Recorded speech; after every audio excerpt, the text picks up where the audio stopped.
Russian law enforcers, the delegates of the Extraordinary Congress of People's Representatives are addressing you on behalf of all the people of Russia.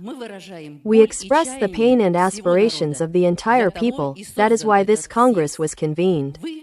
You, more than anyone, should see how the country has been destroyed by the actions of those at the top, including your leadership. The devastation sweeping across the country is also ravaging the security services.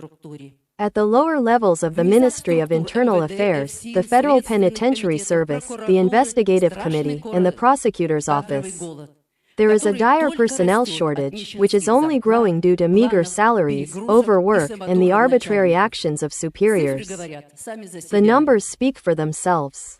In February 2026, Vladimir Kolokoltsev, Russian Interior Minister, openly admitted in the State Duma that the agency was catastrophically short of 212,000 officers. A rigid caste system has been established within the law enforcing services. Superiors regularly hurl obscenities, insults, and outright humiliation at their subordinates right in meetings. At the same time, the public hates law enforcers. According to surveys, the level of mistrust in law enforcers is 50 to 55%, and in the courts, a whopping 60%. Compared to trust in other professions, this is at the top of the antitrust ratings. Abnormal and immoral, essentially criminal, behavior by law enforcers has now become the norm. It's become common practice to find an innocent person and fabricate a case against them to fill reporting requirements and improve statistics. It's become commonplace to plant drugs, frame someone, and file a denunciation. Human rights activist Andrei Babushkin said, "The fabrication of criminal cases and the falsification of evidence has reached alarming proportions, threatening a national catastrophe." There are many thousands of such cases. Officers, on behalf of the people of Russia, we appeal to you. You live in this same country. The devastation affects you too. You, like us, don't live but survive. Your mothers go to the same half-empty clinics, your fathers count their pennies from pension to pension, and your children attend schools where they don't teach at all. We are one people, one blood. So how did it happen that you began to terrorize the Russian population instead of protecting them from these terrors? Did you know that in 1993, a coup d'état was staged in Russia by Western intelligence agencies, and that the current government is a puppet government? It came to power as a result of a crime. Do you serve criminals? Did you know that after the coup, all Russian government structures were built by American consultants in the image and likeness of a colonial state? And the Americans clearly built the Russian law enforcing bodies not to protect the people, but to keep them in chains. Since the coup, the Harvard Project for Non-Military Destruction of Russia, created by the CIA, has been implemented in Russia. Does this mean you are serving the colonizers of the motherland? Those who understand this are leaving. And those who remain in your structures are, as a rule, immoral people who love to wield power over ordinary citizens. You know this yourself. But one day, he who sows the wind shall reap the whirlwind.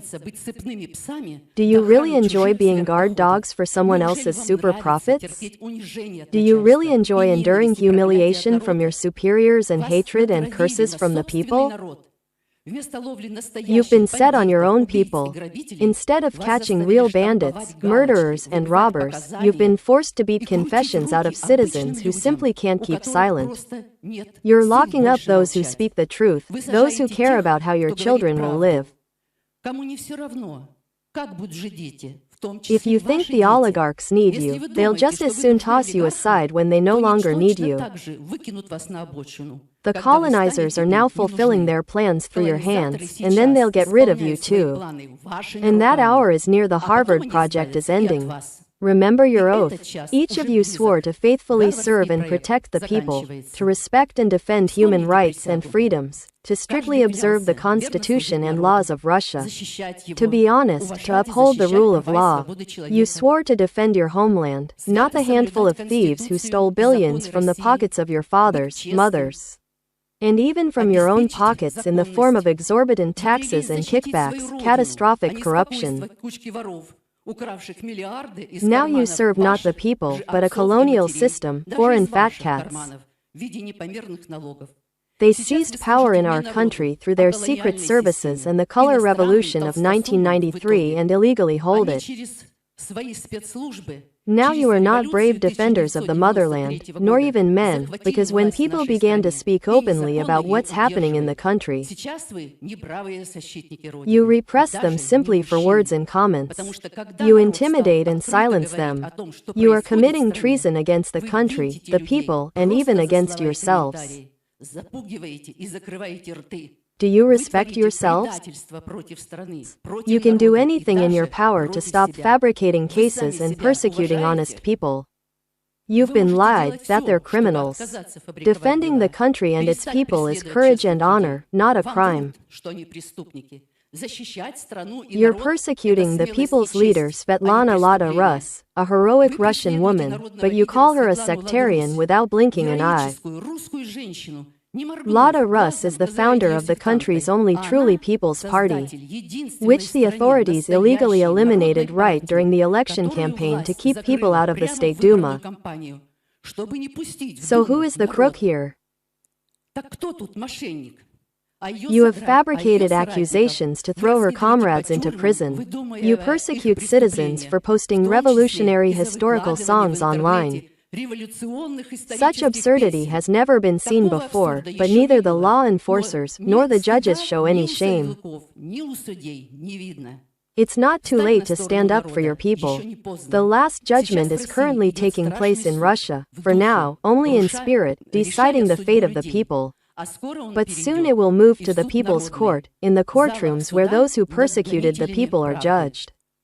Think about that. We are already on the brink of a bloody war on our territory.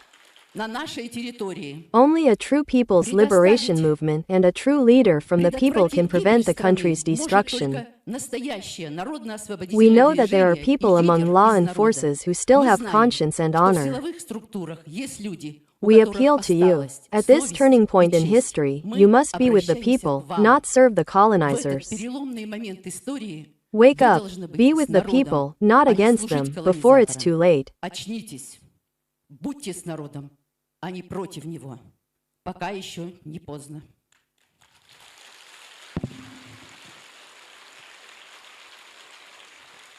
Благодарю.